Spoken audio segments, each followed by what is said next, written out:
আইনুদ্দিন আলাদাত রহমতুল্লাহ আলাই এই কষ্ট এজন্যই করেছেন যে ইয়াং জেনারেশন আছেন যারা আছেন এখন কিন্তু তারা হেডফোনের মধ্যে রূপবানি নাচে কমর ঢুলাইয়া মার্কা গান কিন্তু এখন আর শোনে না, ঠিক কিনা ধরে বলে বুকটা ফাইটটা যায় মার্কা পাংখা মার্কা গান কিন্তু যুব সমাজ এখন শোনে না।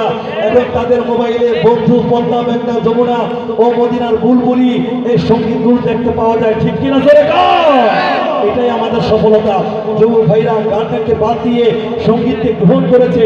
এই যে টকটকি যুবকরা যারা আয়োজন করেছে তারা তো সঙ্গীতের আয়োজন না করে এখানে রূপবানের নাচাইয়া মার্কা ওই সমস্ত নর্তকীদেরকে এনে তারা গানের অনুষ্ঠান করতে পারতো, সেটা না করে এত সুন্দর হনমাইদেরকে এনে এত সুন্দর প্রোগ্রাম করতেছে।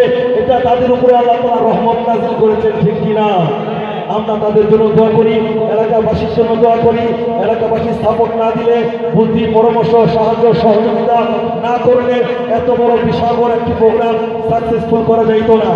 এই জন্য আমরা মুসাফির মানুষ, এলাকার প্রত্যেকটা মানুষের জন্য দোয়া করি।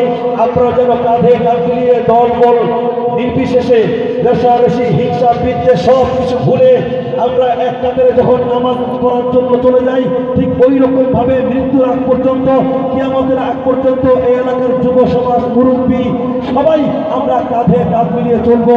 আল্লাহ তাআলা সেই তৌফিক দান করুন। জোরে বলুন আমিন।